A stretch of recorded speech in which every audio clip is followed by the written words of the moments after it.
Hello friend, welcome to my YouTube channel.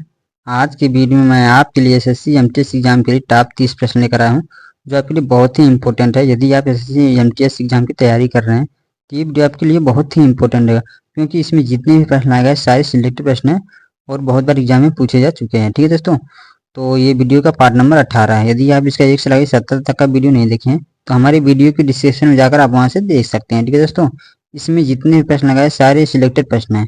तो चलिए दोस्तों स्टार्ट करते हैं सबसे पहले प्रश्न से।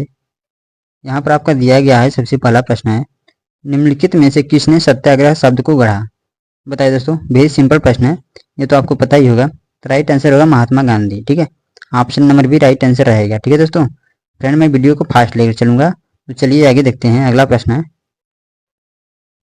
पेचिश रोग के लिए उत्तरदायी प्रोटोजोआ कौन सा है?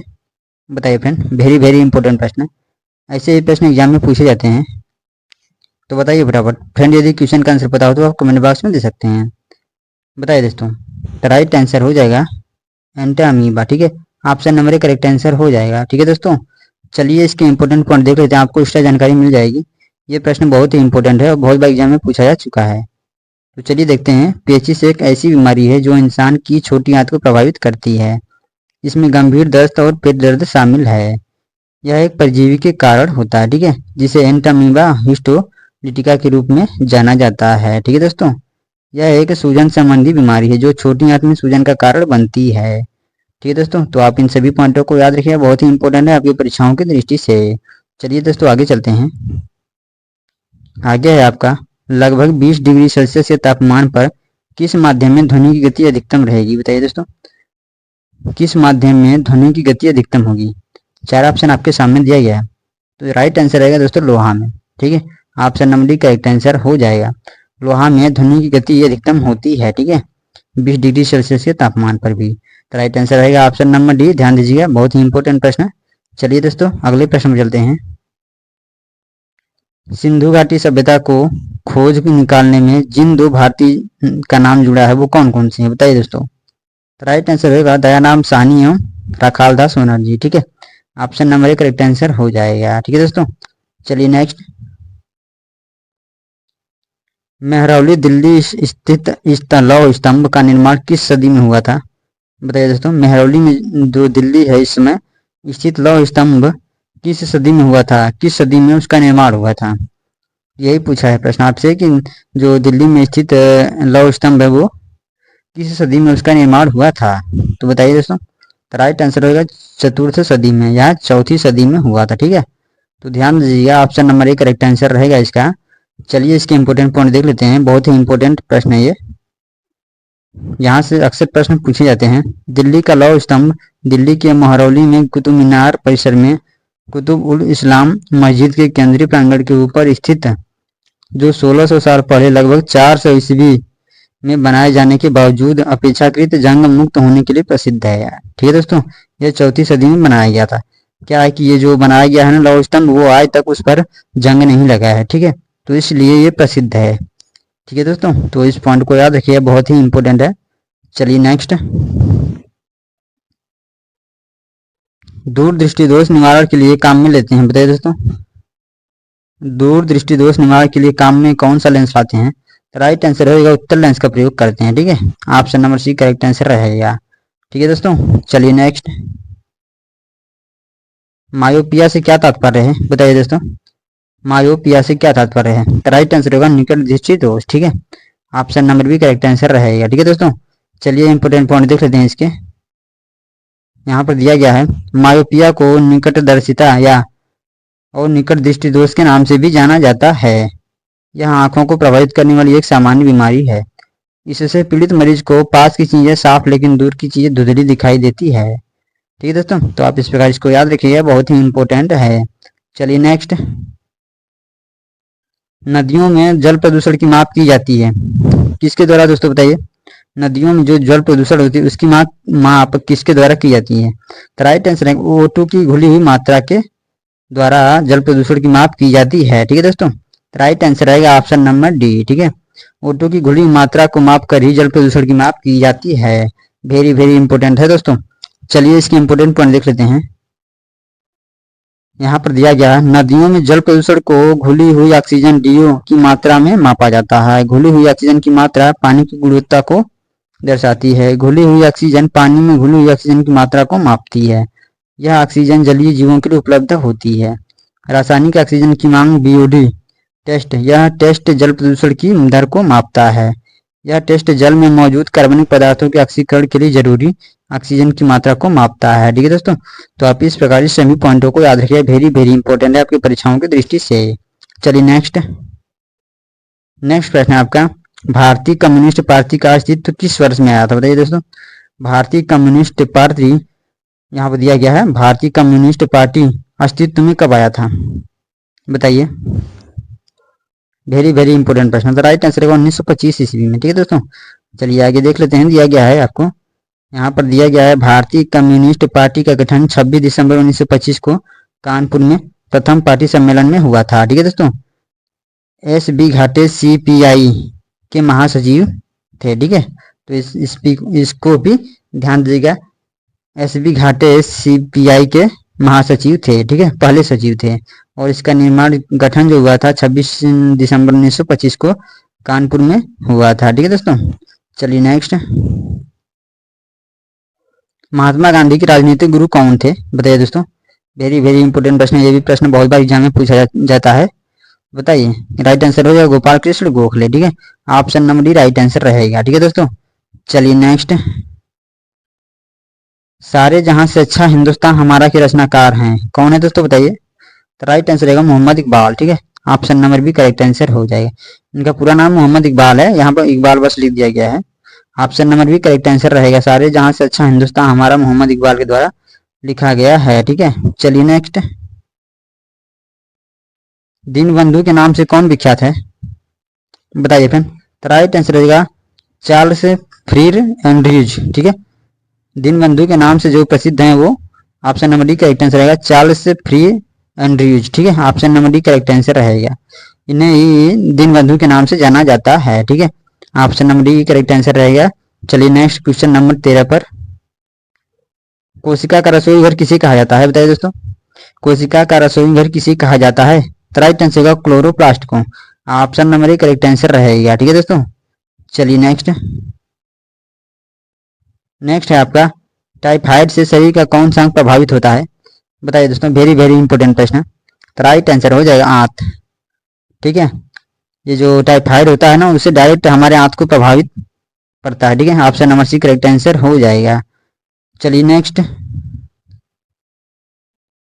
यहाँ पर नेक्स्ट दिया गया आपका, किसने पाटलिपुत्र को पोलीब्रोथा कहा? बताइए दोस्तों, किसने कहा? तो राइट आंसर हो जाएगा मेगास्थनीज ने कहा था। ठीक है, option number A correct answer हो जाएगा, मेगास्थनीज के द्वारा ही पाटलिपुत्र को पोलीब्रोथा कहा गया था। ठीक है, राइट आंसर रहेगा ऑप्शन नंबर ए दोस्तों। ठीक है, चलिए नेक्स्ट, किस श्रीलंकाई शासक ने अपने आप को मौर्य सम्राट अशोक के आदर्शों के अनुरूप ढालने की कोशिश की? बताइए दोस्तों, किसने की? तो राइट आंसर होगा तीस्त ने की। ठीक है, option number C correct answer रहेगा दोस्तों। चलिए दोस्तों, इसके इंपोर्टेंट पॉइंट देख लेते हैं, आपको प्रश्न समझ में आ जाएगा। तीस्त देवनापिय, तीस्त श्रीलंका में अशोक का समकालीन शासक था। ठीक है, अशोक ने बौद्ध धर्म अपनाने के बाद श्रीलंका सहित 9 अन्य देशों में बौद्ध धर्म का प्रसार किया। ठीक है दोस्तों, इस प्रकार तीस्त को माना जाता है। ठीक है, कि ये अशोक के समकालीन थे। ठीक है दोस्तों, तो चलिए दोस्तों नेक्स्ट, किस जैन ग्रंथ में चंद्रगुप्त मौर्य के जैन धर्म अपनाने का उल्लेख मिलता है? बताइए दोस्तों, तो राइट आंसर रहेगा परिशिष्ट पर्वन में। ठीक है, परिशिष्ट पर्वन एक ग्रंथ है, ठीक है, जिसमें जैन धर्म अपनाने का उल्लेख मिलता है चंद्रगुप्त मौर्य का। ठीक है, राइट आंसर रहेगा ऑप्शन नंबर बी। ठीक है दोस्तों, तो आप इस प्रकार इसको याद रखिए, वेरी वेरी इंपॉर्टेंट है। चलिए आगे देख लेते हैं, इसके कुछ पॉइंट दिए गए हैं। चंद्रगुप्त मौर्य के जैन धर्म अपनाने का उल्लेख दिगंबर जैन ग्रंथ परिशिष्ट पर्वन में मिलता है। ठीक है दोस्तों, तो आप इस प्रकार इसको याद रखिए, वेरी वेरी इंपॉर्टेंट प्रश्न है। चलिए नेक्स्ट, क्वेश्चन नंबर 18 है, लैक्टिक एसिड किस में पाया जाता है? बताइए दोस्तों, तो राइट आंसर रहेगा दूध में, option number B correct answer रहेगा, लैक्टिक एसिड तो होता है वो दूध में पाया जाता है। ठीक है, चलिए इसके इंपोर्टेंट पॉइंट देख लेते हैं। यहाँ पर दिया गया है, लैक्टिक एसिड एक कार्बनिक अम्ल है, इसका रासायनिक सूत्र होता है C3H6O3। ठीक है दोस्तों, लैक्टिक एसिड को बनाने के लिए लैक्टोज और दूध की चीनी को किण्वित किया जाता है। लैक्टिक एसिड एक अच्छा परीक्षक क्योंकि यह भोजन में बैक्टीरिया को मार सकता है और दबा सकता है। ठीक है, लैक्टिक एसिड का इस्तेमाल जेलिंग एजेंट और इलाज एजेंट के रूप में भी किया जाता है। ठीक है दोस्तों, तो आप इस प्रकार इसको याद रखिए, बहुत ही इंपॉर्टेंट है। चलिए नेक्स्ट, यहाँ पर आगे इंपॉर्टेंट पॉइंट दिया है, इसको भी देख लीजिए।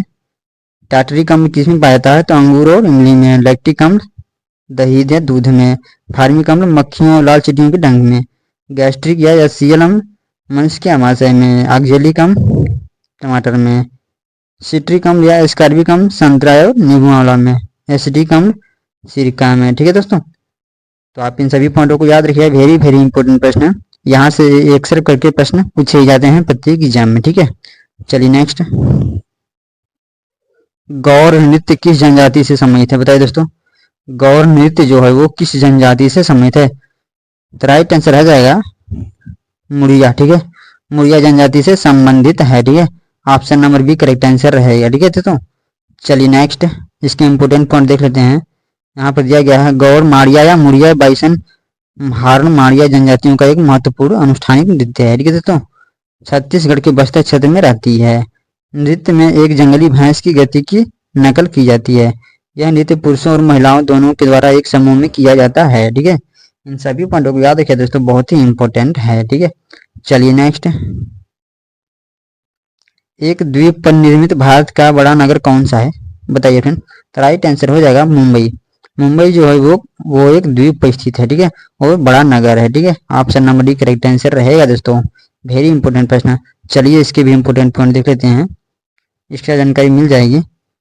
एक द्वीप पर निर्मित भारत का बड़ा नगर मुंबई एक द्वीप सालसेट पर निर्मित है। ठीक है, भारत का बड़ा नगर है। मुंबई में देश का सबसे बड़ा बंदरगाह है। ठीक है, यह गेटवे ऑफ इंडिया स्थित है। ठीक है दोस्तों, यहाँ पर गेटवे ऑफ इंडिया भी स्थित है मुंबई में। ठीक है, चलिए नेक्स्ट, भारत में तंबाकू के प्रचलन का श्रेय किसे है या किसे जाता है? बताइए दोस्तों। तो राइट आंसर रहेगा पुर्तगालियों को जाता है। ठीक है, option number B correct answer रहेगा। ठीक है दोस्तों, चलिए नेक्स्ट, कोयना परियोजना किस राज्य की प्रमुख बहुउद्देशीय नदी घाटी परियोजना है? बताइए दोस्तों। तो राइट आंसर रहेगा Maharashtra, option number D correct answer रहेगा। ठीक है, कोयना परियोजना जो है वो महाराष्ट्र में स्थित है। ठीक है, बहुउद्देशीय नदी घाटी परियोजना है। ठीक है, option number D right answer रहेगा दोस्तों। चलिए नेक्स्ट, नाथपा झाकड़ी परियोजना किस राज्य में स्थित है? वेरी इंपोर्टेंट प्रश्न, बताइए फ्रेंड। नाथपा झाकड़ी परियोजना किस राज्य में स्थित है? राइट आंसर रहेगा हिमाचल प्रदेश में स्थित है, option number B correct answer रहेगा। ओके दोस्तों, चलिए नेक्स्ट, निम्नलिखित में से किसने 1946 के कैबिनेट मिशन का नेतृत्व किया था? बताइए दोस्तों, किसने किया था? तो राइट आंसर होगा सर पैट्रिक लॉरेंस ने। ठीक है, option number C correct answer रहेगा। ठीक है दोस्तों, 1946 के कैबिनेट मिशन का नेतृत्व सर पैट्रिक लॉरेंस ने किया था। ठीक है, option number C right answer रहेगा। चलिए नेक्स्ट, इन व्यक्तियों में से कौन कैबिनेट मिशन का सदस्य नहीं था? बताइए दोस्तों। राइट आंसर रहेगा विलियम हुड। ठीक है, और पैट्रिक लॉरेंस, स्टैफोर्ड क्रिप्स, एवी अलेक्जेंडर, ये सभी कैबिनेट मिशन के सदस्य थे। ठीक है, लेकिन ये विलियम वुड नहीं थे। ठीक है, तो इस प्रश्न का राइट आंसर हो जाएगा ऑप्शन नंबर ए। ठीक है दोस्तों, ध्यान दीजिएगा, वेरी इंपॉर्टेंट प्रश्न। चलिए नेक्स्ट, कंप्यूटर में अधिकांश प्रोसेसिंग होती है किस में होती है दोस्तों? बताइए। मेमोरी में, रैम में, मदरबोर्ड में, सीपीयू में। तो राइट आंसर रहेगा सीपीयू में होती है। ठीक है, यहाँ पर राइट आंसर रहेगा CPU, option number D correct answer रहेगा दोस्तों। और सीपीयू का फुल फॉर्म जो होता है सेंट्रल प्रोसेसिंग यूनिट। ठीक है, सेंट्रल प्रोसेसिंग यूनिट होता है। चलिए नेक्स्ट, क्वेश्चन नंबर 27, निम्नलिखित में से कौन सा स्टोरेज माध्यम नहीं है? बताइए दोस्तों। राइट आंसर रहेगा कीबोर्ड। कीबोर्ड जो होता है वो कंप्यूटर में इनपुट इनपुट और आउटपुट डाटा एंट्री किया जाता है। ठीक है, लेकिन ये hard disk drive, flash drive, DVD storage माध्यम है। ठीक है दोस्तों, तो राइट आंसर रहेगा ऑप्शन नंबर डी कीबोर्ड। ठीक है, चलिए option number D correct answer हो जाएगा इस प्रश्न का। चलिए अगले प्रश्न में चलते हैं। विमानों के आंतरिक भागों की सफाई किसका उपयोग किया जाता है? बताइए, इसकी सफाई में किसका उपयोग किया जाता है? विमानों के जो आंतरिक भागों की सफाई होती है उसमें किसका प्रयोग किया जाता है? तो राइट आंसर होगा पराशब्द तरंग का प्रयोग किया जाता है। ठीक है, option number A correct answer रहेगा दोस्तों, वेरी इंपॉर्टेंट प्रश्न और बहुत बार एग्जाम में पूछा जा चुका है। ठीक है दोस्तों, चलिए नेक्स्ट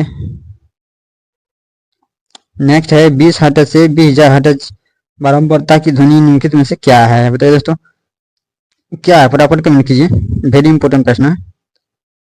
अल्ट्रासाउंड, इंफ्रासोनिक्स, हाइपरसोनिक्स, श्रव्य या ऑडिबल ध्वनि, बताइए दोस्तों कौन सा है? तो राइट आंसर रहेगा श्रव्य या ऑडिबल ध्वनि। ठीक है, राइट आंसर रहेगा ऑप्शन नंबर डी। ठीक है दोस्तों, जो हम अपने कानों द्वारा सुनते हैं वो श्रव्य या ऑडिबल ध्वनि होती है। तो वो उसकी जो हर्ट्ज होती है वो 20 से 20,000 हर्ट्ज के बीच होती है। ठीक है, ध्यान दीजिए, बहुत ही इंपॉर्टेंट प्रश्न है। राइट आंसर रहेगा ऑप्शन नंबर डी, श्रव्य या ऑडिबल, यहाँ पर ऑडिबल रहेगा ध्वनि। ठीक है, चलिए नेक्स्ट क्वेश्चन नंबर 30 पर। क्वेश्चन नंबर 30 हमारा, कौन सा देश विश्व में गेहूं का सर्वाधिक उत्पादन करता है? वेरी इंपॉर्टेंट प्रश्न है दोस्तों, बताइए फटाफट कमेंट बॉक्स में। तो राइट आंसर हो जाएगा चीन। चीन जो है वो गेहूं का सर्वाधिक उत्पादन करता है विश्व में। ठीक है, option number B correct answer रहेगा। ठीक है दोस्तों, तो फ्रेंड आप जरूर कमेंट करके बताइए कि आपकी वीडियो कैसी लगी, और इसमें 30 प्रश्न दिया गया था, आप जरूर कमेंट करके बताइएगा कि कितने प्रश्नों का उत्तर सही हुआ। ठीक है दोस्तों, तो आज की वीडियो में बस इतना ही, मिलेंगे अगली वीडियो में ऐसी वीडियो के साथ, तब तक के लिए नमस्कार।